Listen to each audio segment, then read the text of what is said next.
नमस्कार। India debate में आप सबका स्वागत है। मैं हूं आशुतोष पाठक। मित्रों, आज मैं कुछ किस्सा सुनाना चाहता हूं और वो किस्सा इतना समीचीन है जो आपको सुनकर के हैरानी भी होगी और बहुत ताज्जुब करेंगे आप। ऐसा किस्सा जो प्रेम का हो, तलाक का हो, और उस किस्से के बारे में पाकिस्तान का हर कोई चर्चा करता रहा हो, लेकिन उसका संबंध, उसका रिश्ता जियोपॉलिटिक्स से हो जाए, ये कैसे मुमकिन है। मैं आज आपके सामने भारत पाकिस्तान के रिश्ते, पाकिस्तान का अपना वजूद, उनकी अपनी कहानी और पाकिस्तान का मोदी से मोहब्बत का नया किस्सा क्या है, नई कहानी क्या है, बहुत ही दिलचस्प है। इसलिए मैं आप सबसे अनुरोध कर रहा हूं कि आज के इस एपिसोड को आप ध्यान से सुने और फिर आप फैसला करें कि पाकिस्तान एक देश के रूप में क्या है और मोदी से पूरे पाकिस्तान को मोहब्बत क्यों आ रहा होने लगा है। थोड़ा समय पहले जब भारत पाकिस्तान का बंटवारा नहीं हुआ, तो एक ऐसे शख्स के बारे में चर्चा करना चाह रहा हूं जो बंटवारे के बाद चली गई पाकिस्तान। बंटवारे के पहले वो भारत में थी, लेकिन बंटवारे के बाद पाकिस्तान जाने के बाद उनको दुनिया ने, न सिर्फ पाकिस्तान ने बल्कि पूरी दुनिया ने मलकाए तरन्नुम का नाम दिया, एक तरह से खिताब दिया। और मलकाए तरन्नुम का मतलब यह है कि ऐसी वो फनकार थी, ऐसी गायिका थी जिसे पूरी दुनिया ने बड़ी इज्जत बख्शी। भारत में भी बहुत सारे लोग उनके शौकीन हैं। अब ये और बात है कि आजकल वो शौक फुर्र हो गया है और भारत के किसी भी व्यक्ति से अगर पाकिस्तान के बारे में पूछेंगे तो कोई अच्छी बात वो नहीं मुंह से निकालेगा। ऐसे ही बहुत शौकीन होंगे जो शायद पाकिस्तान की किसी बात की तारीफ करेगा। आप हैरानगी जताएंगे कि मैं मलकाए तरन्नुम का जिक्र जियोपॉलिटिक्स से क्यों कर रहा हूं। तो किस्सा इस तरह से है।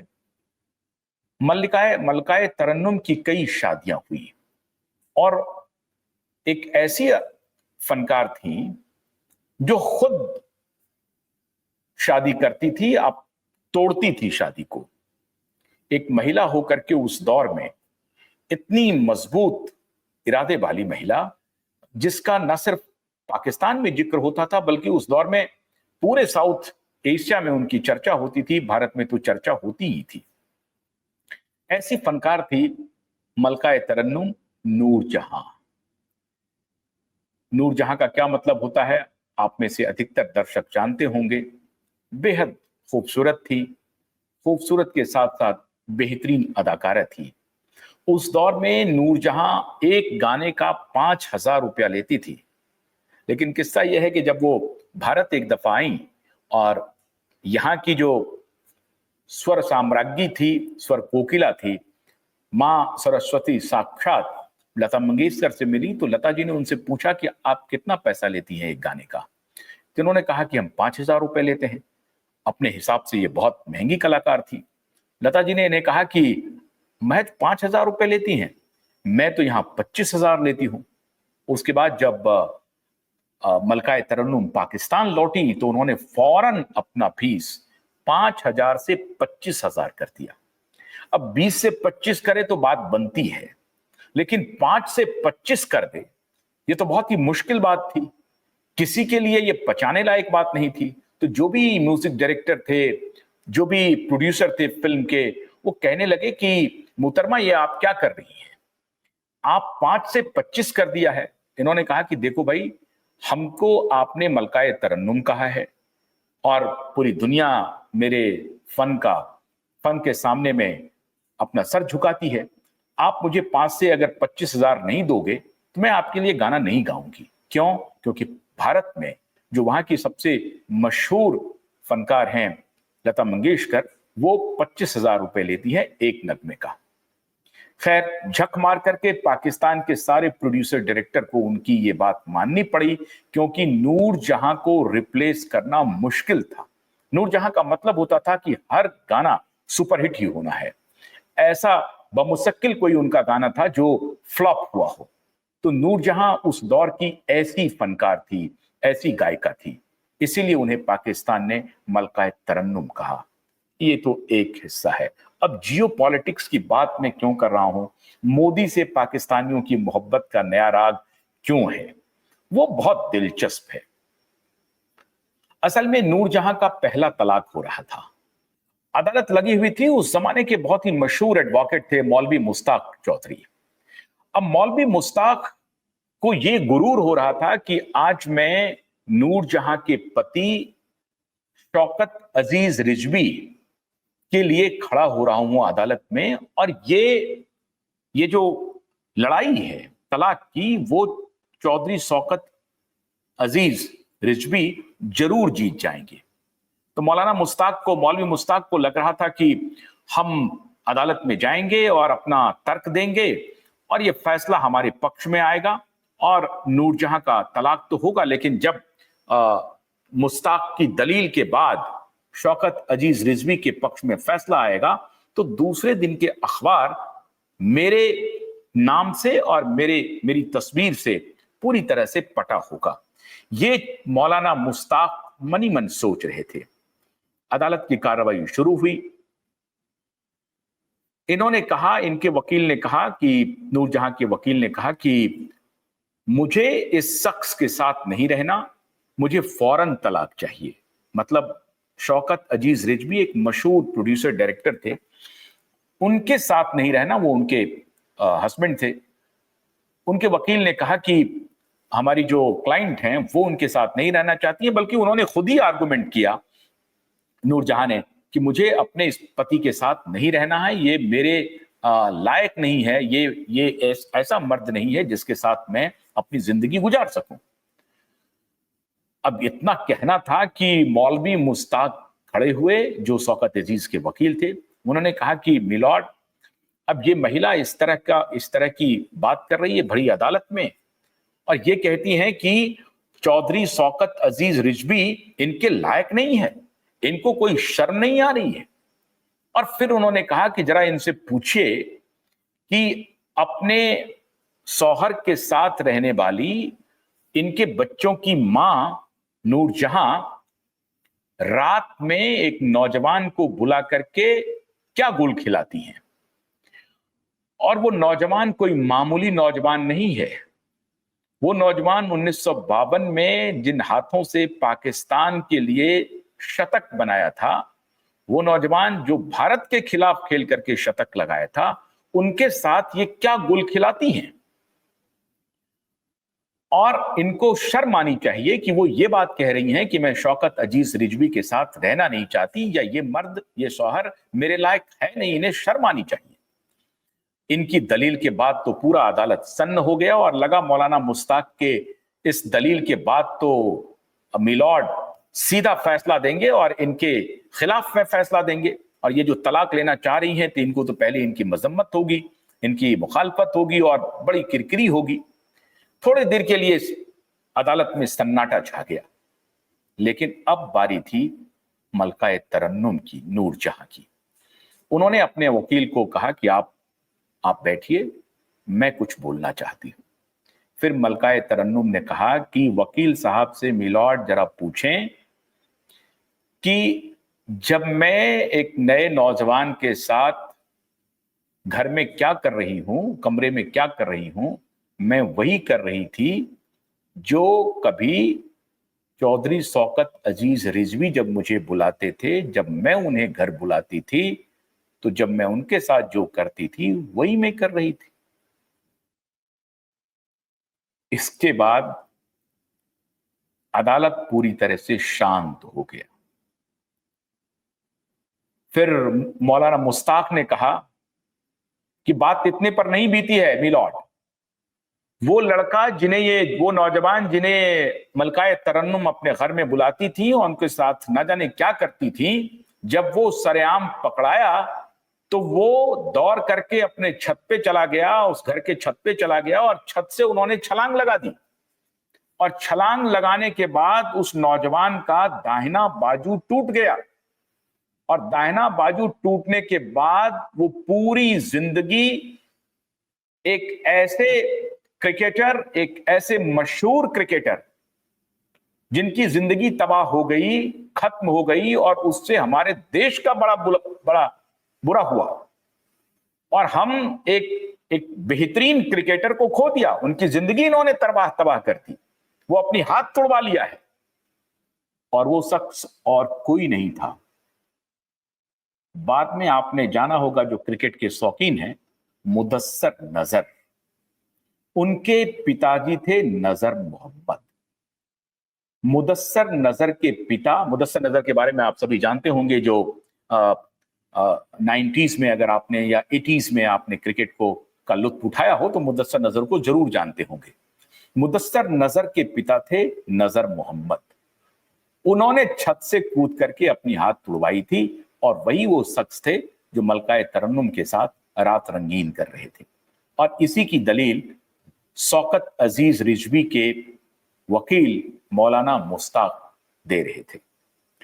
लेकिन जब नूरजहां ने बड़ी दिलेरी के साथ अदालत के सामने कहा कि हमने तो वही गलती की जो गलती हमने चौधरी शौकत रिजवी के साथ की थी, उस वक्त तो मेरी गलती इनको नजर नहीं आई, और जब मैं नजर मोहम्मद के साथ अपनी जिंदगी, अपनी रात रंगीन कर रही थी तो इन्हें मेरी गलती नजर आई।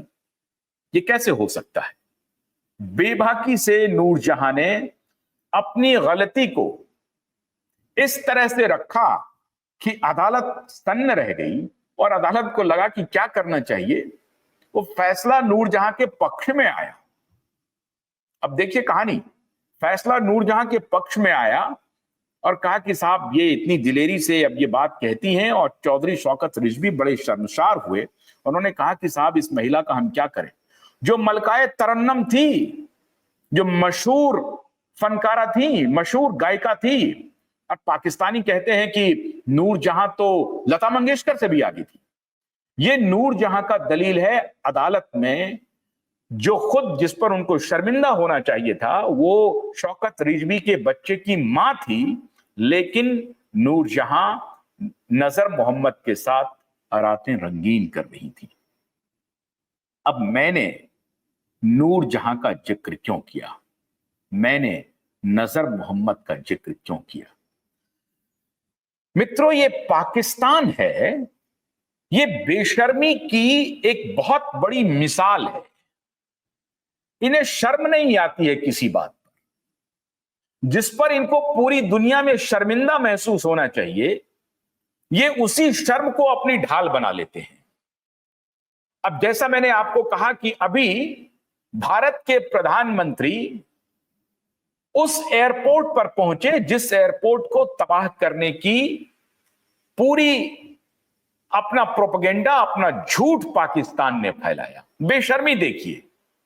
अब बेशर्मी की जो मैंने आपको मिसाल दी है, मैं नूरजहां मलकाए तरन्नुम से बड़ा इत्तेफाक रखता हूं। मलकाए तरन्नुम वो उनका जाति मामला था, लेकिन मैं आपको ये रेफरेंस इसलिए दे रहा हूं कि वहां की आबो हवा में इस तरह के बेशर्म एक्ट करना और बेशर्मी से शरेआम बोलना, और फिर तो उसको कहना कि बड़ी बोल्ड लेडी थी, वो बड़ी बोल्ड लेडी थी।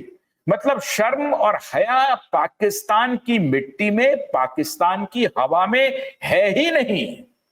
इसीलिए मैंने आपको ये एग्जाम्पल दिया मलकाए तरन्नुम का कि हाथ तुड़वाना कोई नई बात नहीं है। पाकिस्तान ने अपना हाथ तुड़वाया बांग्लादेश के रूप में, और अब पाकिस्तान अपना दूसरा हाथ तुड़वा रहा है बलूचिस्तान के रूप में। पाकिस्तान अपना पैर तुड़वा रहा है पाक ऑक्युपाइड कश्मीर के रूप में। पाकिस्तान अपना दूसरा बाजू तुड़वाएगा सिंध के रूप में। बच जाएगा सिर्फ पंजाब पाकिस्तान। ये पंजाबी मुसलमानों का पाकिस्तान बच जाएगा, जो धूर्ततम कौम है इस सृष्टि में। उससे अधिक आपको धूर्त कौम दिखेगा नहीं। ये पंजाबी पाकिस्तान जो है, ये पंजाबी पाकिस्तान बच जाएगा और ये अपनी हाथ तुड़वाता रहेगा, और उस हाथ तुड़वाने को भी ये बड़ी शान से उसको पेश करेंगे और कहेंगे क्या हुआ, कोई बात नहीं है, नजर मोहम्मद अगर मेरे साथ रात रंगीन कर रहा था तो चौधरी शौकत अजीज रिजवी भी हमारे साथ रात रंगीन कर रहा था, इसमें बुरी बात क्या है। ये और कोई नहीं, कोई सामान्य महिला अगर कहती, कोई सामान्य नागरिक अगर कोई कहता तो ये बात समझ में आती है। ये मलकाए तरन्नुम कह रही थी। अब दूसरा रेफरेंस देखिए साहब, वो कहते हैं कि लता मंगेशकर का भी कोई प्रेम था नहीं था, अभी तक उसकी पुष्टि नहीं हुई, लेकिन लता मंगेशकर का अगर कोई प्रेम था भी, प्रेम कामयाब नहीं हुआ। लता मंगेशकर ने दूसरी कोई शादी नहीं की। 92 इयर्स की लता मंगेशकर बगैर शादी की रुखसत हुई।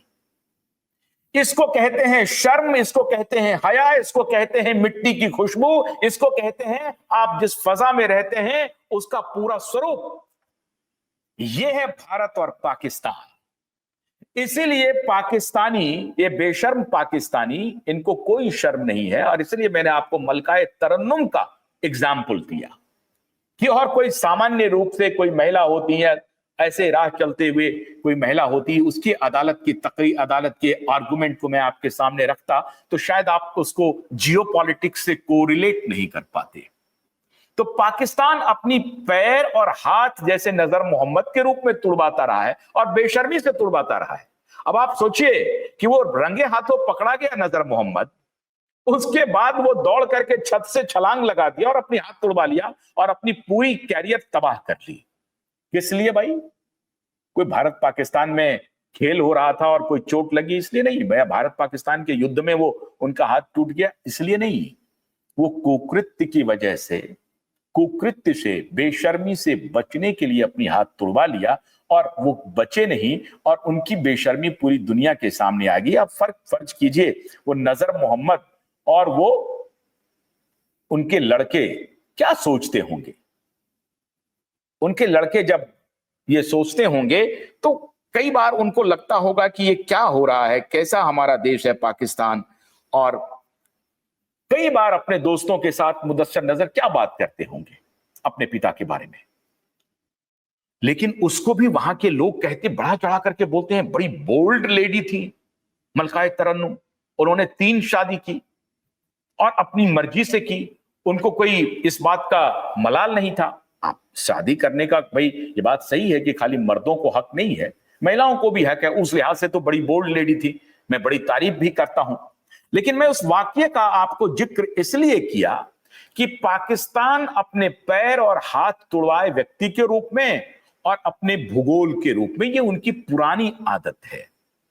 बांग्लादेश एक हाथ था, मजबूत हाथ, कट गया, टूट गया, इनको कोई शर्म नहीं आई।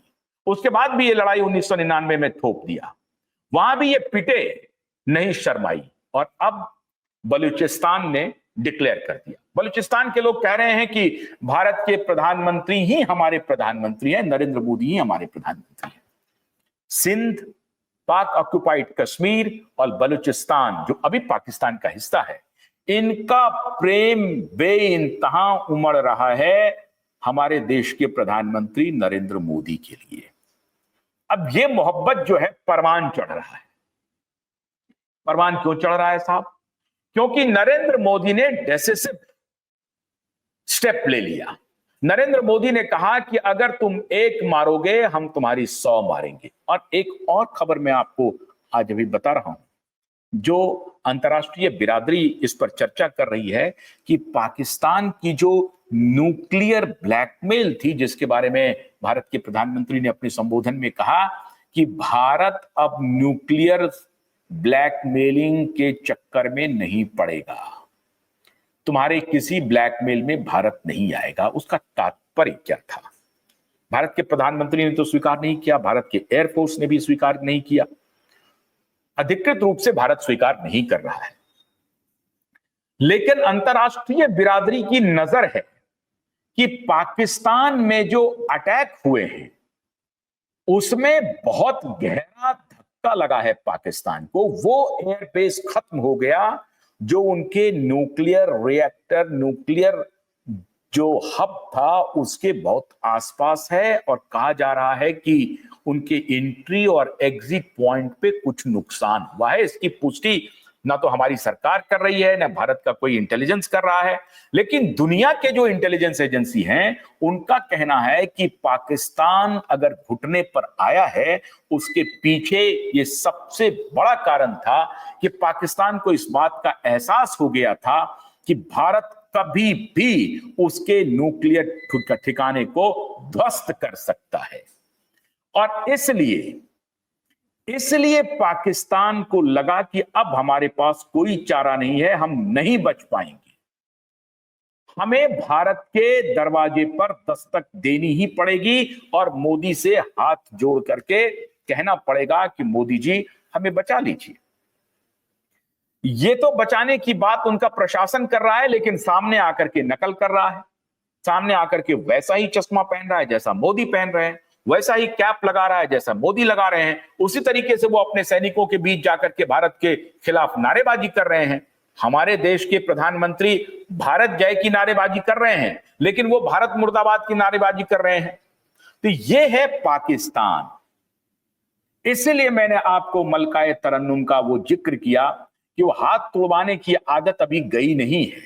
तो ये जब तक अपने भौगोलिक हाथ को, पैर को नहीं तुड़वा लेता, ये चैन से पाकिस्तान बैठेगा नहीं।